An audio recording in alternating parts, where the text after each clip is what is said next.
ఇప్పుడు చూడు, శశి నీ పక్కనే వచ్చి కూర్చునేలా చేస్తాను. అప్పుడు ఇంకా ఎక్కువగా సంతోషపడదు గాని. సరే, ముందు నువ్వు సోఫాలో కూర్చో. వెళ్ళు.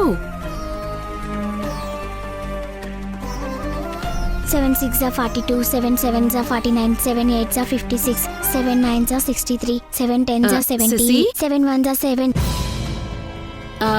ఈ ఫోటో ఐడియా నీకెలా వర్కౌట్ అవుతుంది? బాగానే పనిచేస్తుంది ఆంటీ.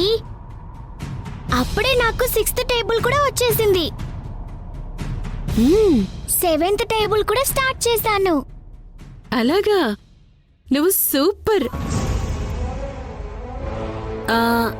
ఇంతకన్నా బెటర్గా వర్కౌట్ అయ్యే వేరే ఐడియా ఇంకొకటి ఉంది, నీకు చెప్పనా? అది గాని ఫాలో అయ్యావంటే చదివింది చదివినట్టుగా నీ బ్రెయిన్లో స్టోర్ అయిపోతుంది. ఆ ఐడియా ఏంటో త్వరగా చెప్పండి ఆంటీ, ఫాలో అవుతాను. సింధు ఫోటో చూస్తేనే నువ్వింత బాగా చదువుతున్నావంటే అసలు ఫోటో కాకుండా డైరెక్ట్గా సింధునే చూస్తూ చదివేవనుకో, నీలో కసి పట్టుదల 10 times డబుల్ అవుతుంది.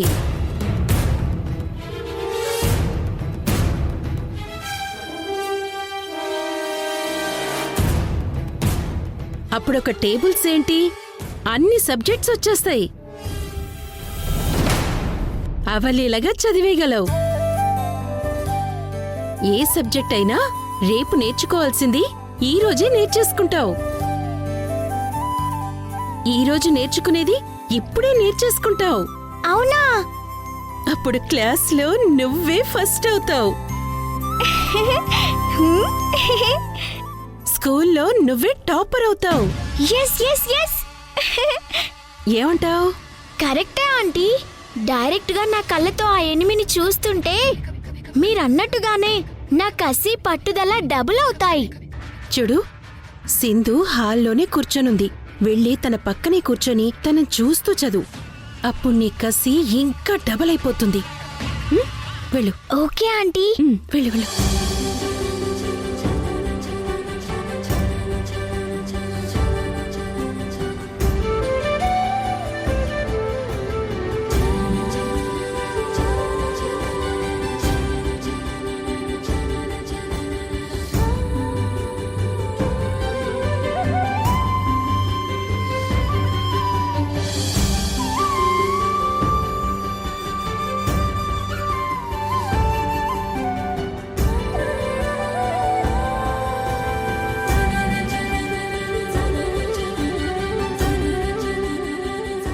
Seven 8s are 56, 7 9s are 63, 7 10s are 70, 7 1s are 7, 7 2s are 14, 7 3s are 21.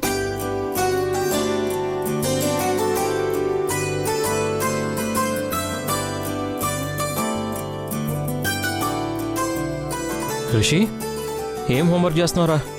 English homework నాన్నా. త్వరలో ఎగ్జామ్స్ ఉన్నాయి కదా, అందుకే అయిపోయిన లెసన్స్ అన్నీ మళ్ళీ ఒకసారి రివిజన్ చేసుకుంటున్నాను. గుడ్.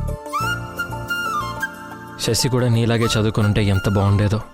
ఫీల్ అవ్వకు నాన్నా, శశి కూడా చాలా బాగా చదువుకుంటుంది. అమ్మ దగ్గరికి వెళ్ళింది కదా, అమ్మ దగ్గరుండి బాగా చదివిపిస్తుంది. నెక్స్ట్ టైం ఎగ్జామ్స్లో శశి మంచి మార్కులు తెచ్చుకుంటుంది. మీరే చూడండి.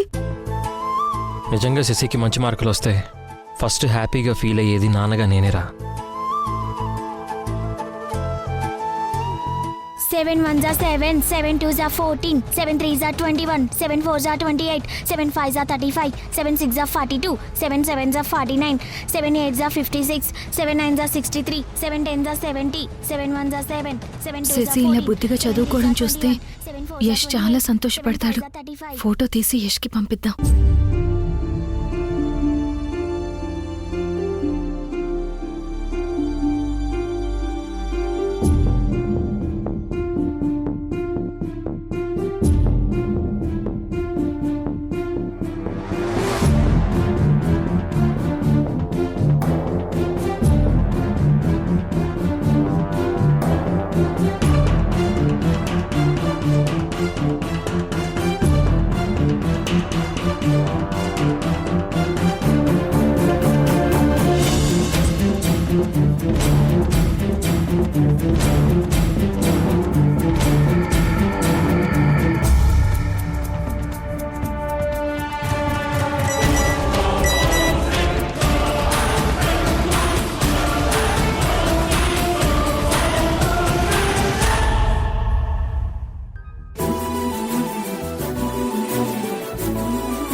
రే రిషి ఇది చూడు.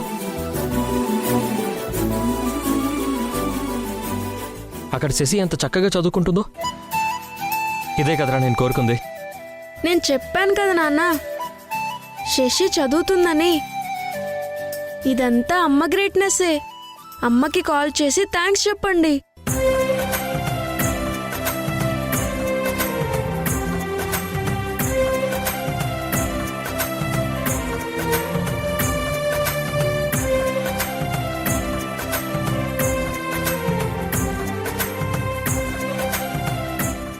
చెయ్యి నాన్న.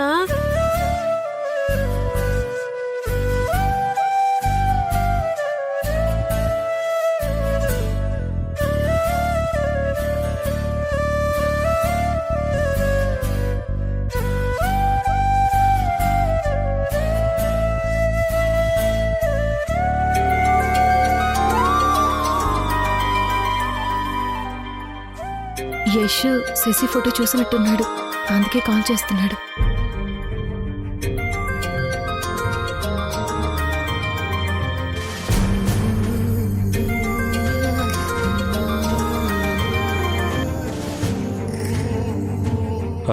సింధు, చెప్పు యష్. నిజంగానే శశి చదువుకుంటుందా? అవును యష్, తనంతట తానే పుస్తకాలు తీసి శ్రద్ధగా చదువుతుంది.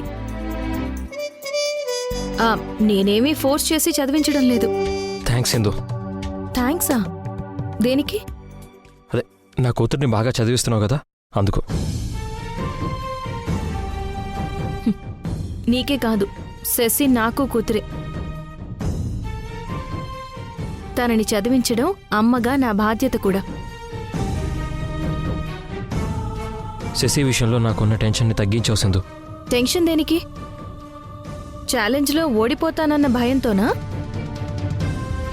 నువ్వు ఛాలెంజ్లో నేను ఓడిపోతానేమోనని ఆలోచిస్తున్నావు, కానీ నేను శశి బాగుపడుతుందని ఆలోచిస్తున్నా.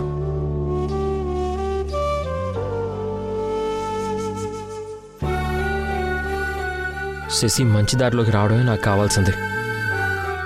నేను గెలిస్తే మన అందరం గెలిచినట్టే యష్.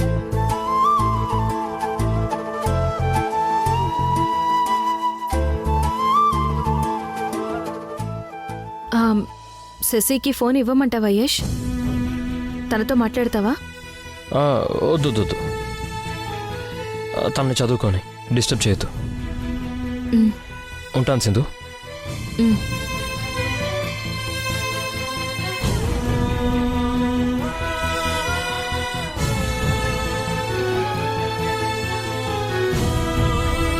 చూసావా నాన్న, శశి స్లోగా ఎలా మారుతుందో. అమ్మ ఎవరినైనా మార్చేస్తుంది. అమ్మ దగ్గర ఉంటే మీరు కూడా మారిపోతారు.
పాపం శశి చదువుకుంటూనే నిద్రపోయినట్టుంది.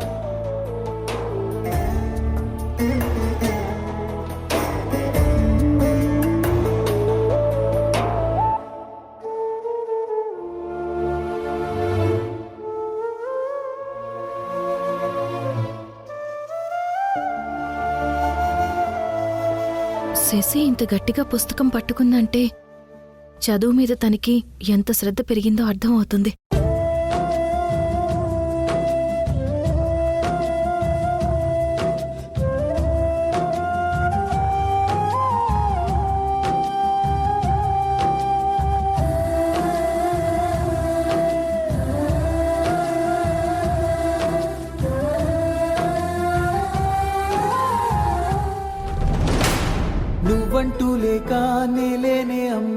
నీ రక్తమే పంచి ఇచ్చావే జన్మ.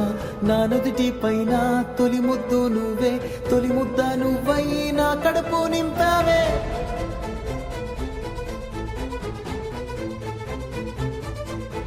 మనసంతా పూసేటి ఓ హాయి నువ్వమ్మ, కన్నీరే తుడిచేటి ఆ చేయి నీదమ్మ. పంచిస్తే పెరిగేటి ప్రేమంటే నువ్వమ్మ, నీ ఊపిరే నాలో ప్రాణంలా ఉందమ్మ. నా నిదురకే నువ్వు ఎలయ్యావు నా కోసమే. శశి, ఈ అమ్మ చేతిని నువ్వు ఎప్పుడూ వదలకుండా ఇలానే గట్టిగా పట్టుకుంటే ఎంత బాగుంటుంది. కొంగులో దాచి లోకాన్ని చూపావు.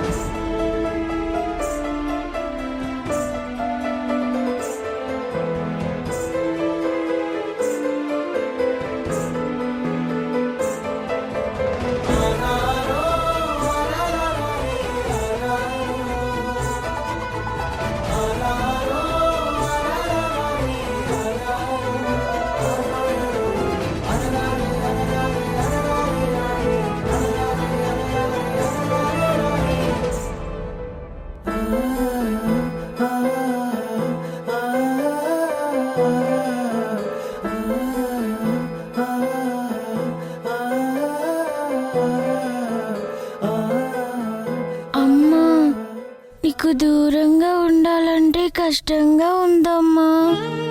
నిన్ను వదిలి నేను ఉండలేనమ్మా. నువ్వెప్పుడు నాతోనే ఉండాలమ్మా. ప్లీజ్ అమ్మా, నన్ను వదిలి వెళ్ళొద్దు.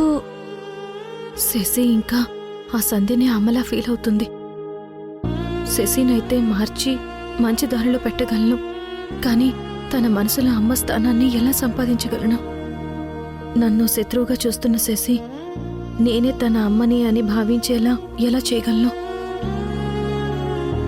భగవంతుడా, నా కన్న కూతురు నన్ను అమ్మగా చూసే రోజు వస్తుందంటావా? ఇన్నాళ్ళ దూరం గుండెల్లో గాయం అయ్యింది బంధం. ఉప్పొంగే సంద్రం అయిపోయే పాపం. ఈ అమ్మ నయనం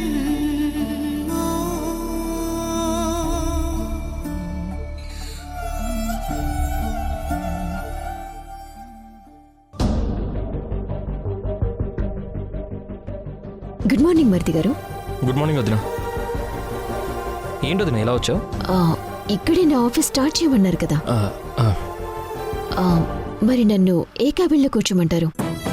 వదిన, ఈ ఆఫీస్ మీది, మీకు ఎక్కడ కంఫర్ట్ అనిపిస్తే ఆ క్యాబిన్ తీసుకొని కూర్చోండి. సరే.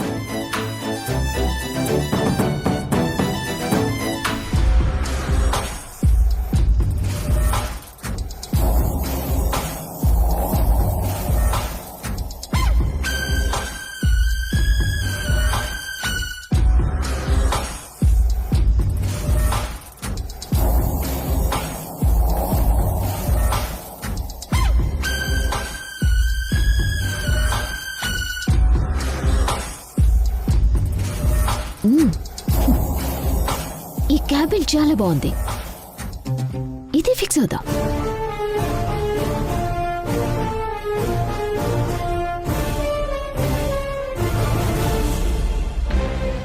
ఇక మీదట యష్ కంపెనీని క్లోజ్ చేయించటం, నేను కొత్తగా స్టార్ట్ చేయబోయే కంపెనీలో యష్ చేత ఇన్వెస్ట్ చేయించటమే నా గోల్.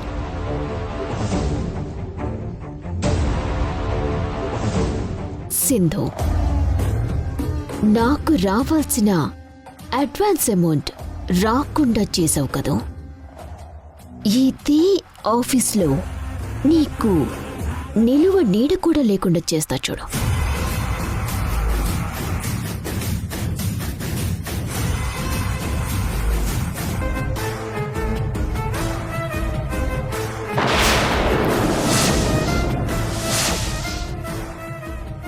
ఏంటిలా వచ్చావు? ఇది నా క్యాబిన్, మీరేంటి ఇక్కడ? ఓ సారీ సారీ, ఇది నీ క్యాబిన్ అని నాకు నిజంగా తెలీదు. నా కొత్త కంపెనీ పనులు స్టార్ట్ చేయడానికి మారుతి గారు ఈ ఆఫీస్ని నన్ను వాడుకోమన్నారు. నాకు ఎక్కడ కంఫర్ట్గా ఉంటే ఆ క్యాబిన్ని నన్ను తీసుకోమన్నారు. అందుకే ఈ క్యాబిన్ బాగుంది కదా అని ఇక్కడ కూర్చున్నాను.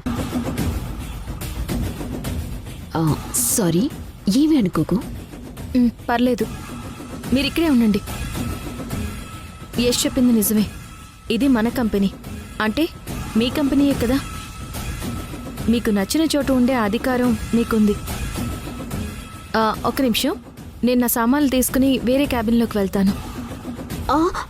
ప్లీజ్ ప్లీజ్ వద్దండి, ఆగండి ప్లీజ్.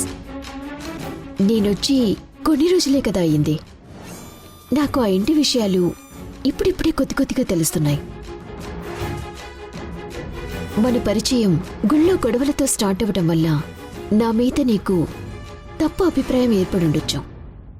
కానీ నేనలాంటి దాన్ని కాదు. నువ్వు ఎవరో తెలియక అలా జరిగిపోయింది.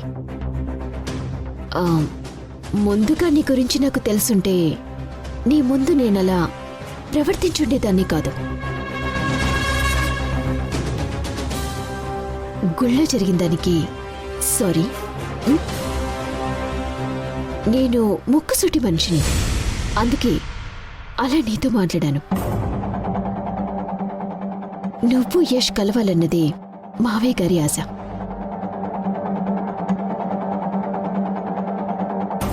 నేను కూడా అదే కోరుకుంటున్నాను. నీ గురించి మావయ్య గారు నాకు అన్నీ చెప్పారు. జరిగిన దాంట్లో నీ తప్పేమీ లేదు అని నాకనిపిస్తుంది. అయినా ఆ దేవుడు నీకు ఇంతటి బాధలు కష్టాలు ఎందుకు సృష్టిస్తున్నాడో నాకర్థం కావడం లేదు. త్వరలో నీ బాధలన్నీ తీరిపోయి మళ్ళీ నువ్వు యశ్ సంతోషంగా ఉంటే నా కళ్ళతో చూసి సంతోషపడాలనుంది, ఆశగా ఉంది. మీరు మళ్ళీ ఒక్కటవటానికి ఏ సహాయం కావాలన్నా నీకు ఈ అక్క ఉందన్న విషయం మర్చిపోకు. నేను నిన్ను చెల్లి అని పిలవచ్చా? అలాగే. మరిది గారిని నిన్ను కలిపే బాధ్యత ఇక నుంచి నాది చెల్లి. థ్యాంక్స్ అక్క. ఇద్దరు మనుషులు కలవడం అంటే వాళ్ళ మనసులు కలవడం, అది ఇంకొకరి వల్ల అవుతుందని నేను అనుకోను. ఏం మార్పు వచ్చినా అది మా ఇద్దరి వల్లే జరగాలి. ఎనీహౌ, నా మీద కన్సర్న్ చూపించినందుకు థ్యాంక్స్. సరే, నువ్వు నీ క్యాబిన్లో కూర్చో, నేను వెళ్ళి వేరే క్యాబిన్ చూసుకుంటాను. సరేనా? కూర్చో కూర్చో.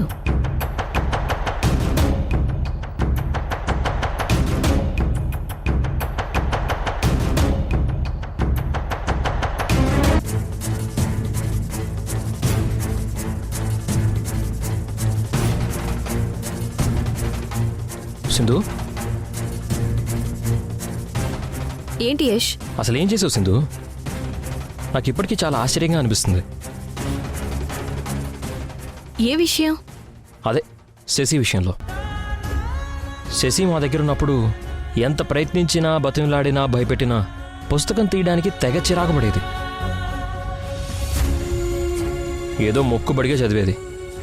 అలాంటి శశి నీ దగ్గర అంత శ్రద్ధగా ఎలా చదువుతుంది? అసలేం మాయ చేసావు? నేనేమీ మాయ చేయలేదు, మంత్రమూ వేయలేదు. కేవలం శశిలో చదవాలన్న ఉత్సాహం, కోరిక పుట్టించాను, అంతే. శశిలో ఉన్న ఎమోషన్ని రెచ్చగొట్టాను. సో తనలో చదవాలి, మంచి మార్కులు తెచ్చుకుని క్లాస్ ఫస్ట్ రావాలి అన్న కసి, పట్టుదల మొదలయ్యాయి. అందుకే బుద్ధిగా చదువుకుంటుంది. నువ్వు మహా తెలివైన దానివి సింధు. ఎవరిని ఎలా ట్రీట్ చేయాలో నీకు బాగా తెలుసు. మా అమ్మ ఎప్పుడు నీ గురించి చెప్పేది నిజమే. ఏంటది? నువ్వు ఎవరినైనా మార్చేస్తావు. నిజంగా నాలో అంత టాలెంట్ ఉంటే, ఎవరినైనా మార్చగలిగే అంత శక్తి ఉంటే నిన్నెప్పుడో మార్చేసేదాన్ని కదా.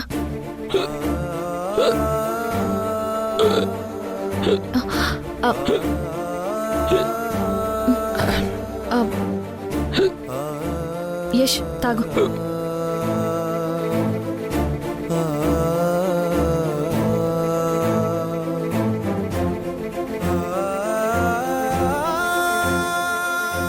యష్, నేనొకటి అడుగుతాను, నిజం చెప్తావా? ఏంటది?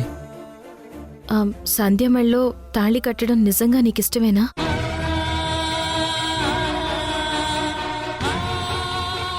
ఎందుకు అలా అడుగుతున్నావు? నిజంగా సంధ్య మెళ్ళో తాళి కట్టడం నీకిష్టమైతే, శశి బాగా చదువుతుంది, మంచి దారిలోకి వస్తుంది, తను మారుతుంది అని మీ అమ్మలాగా నువ్వు భయపడాలి, టెన్షన్ పడాలి. కానీ నీలో అవేమీ కనపడ్డం లేదు.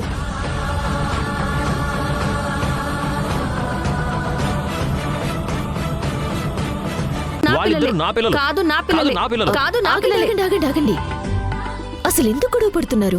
నా పిల్లలకి తను స్కూల్ ఫీజు కడతానంటుంది. మీరిద్దరూ చెరు ఒకరికి ఫీజు కట్టండి, సరిపోతుంది. గొడవలొద్దు, త్వరగా వెళ్ళండి.